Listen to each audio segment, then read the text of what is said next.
When I looked online to see what I needed to do and install the McGaughys front spindles and lowering springs for a 5.7 drop, there wasn't a lot of information, and try to make this a short video.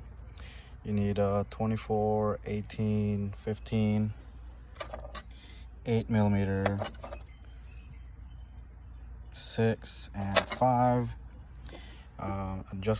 couple adjustable wrenches, regular 1/4 inch, 3/8, some thread locker, 15, 13, 18, 10, and a 24mm. You can use this 6mm to tighten down one of the studs on assembly. But first thing I did was remove the caliper. It's two 18mm bolts right here and one on the bottom. Second is just removal of the rotor. So in the instructions it says to remove the ABS sensor. You don't have to remove the ABS sensor from the hub. It does make it easy if you use a little pick or one of these little screwdrivers to take all these little parts off, here, disconnect it, and then remove it from there. So after the caliper is removed, what I did was start loosening all the steering component parts, the sway bar and link, and bottom ball joint, top ball joint. So you can undo those, leave them in, and then start loosening this and the bottom of the shock. So once you have everything loose, I don't ever use a pickle, fork, or anything like that for the ball joints. I use a hammer. Usually this little guy does the trick. This time I had to use this bigger one, but you know, a couple of pounds and it's done, they're out. You want to hit the body of the spindle, not the nut, not the ball joint. You want to leave the nuts on until they pop. You will notice when they pop, they will separate, and you will see them right there separate. One of the things that people I've seen have an issue with in other videos that I watched for not Silverado but for Tahoe is the third bolt here doesn't come out because this is in the way. Don't worry about it, leave it alone, and then once you remove the hub it will come out. Once you remove this, it will be free for the whole stud to come out, but you don't need to remove it because you will replace the spindle anyway. So biggest dangerous thing, I guess, is the spring release. So I loosened everything up and left the nuts on.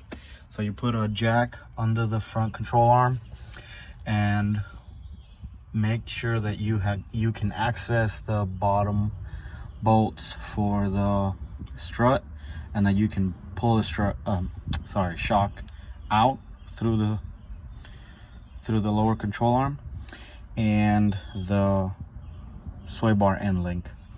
Now all this stuff is gonna get replaced later anyway. I just reused it because couldn't get a lot of the parts right now with the shutdown of everything.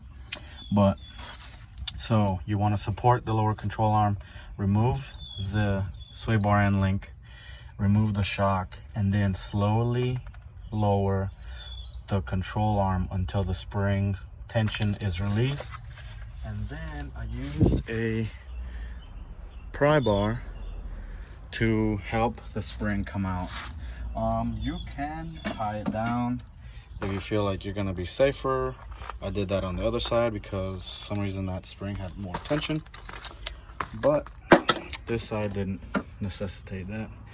So Reassembly is pretty straightforward. I would recommend putting spring in first, because that's, you know, basically just the reversal removal.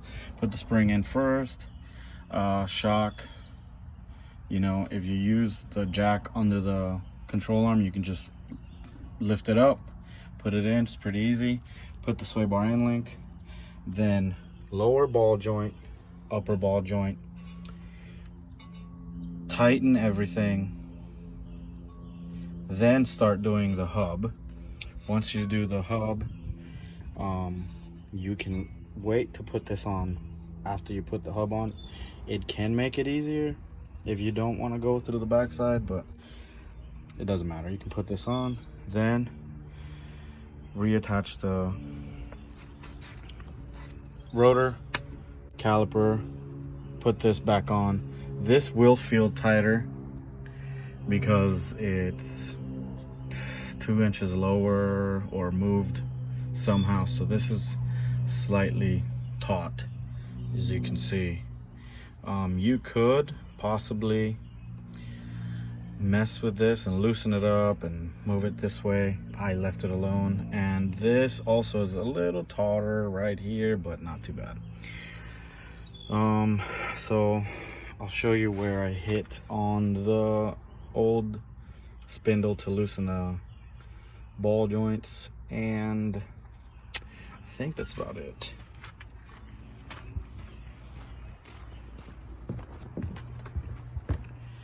So you want to hit here. As you can see, this ball joint, I think, is possibly OEM, so it took quite a bit of beating to get out. Top, not so much. And usually the tie rod doesn't take very much, so just a couple hits, they come out.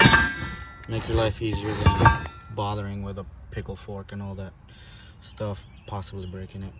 So that's about it. Thank you.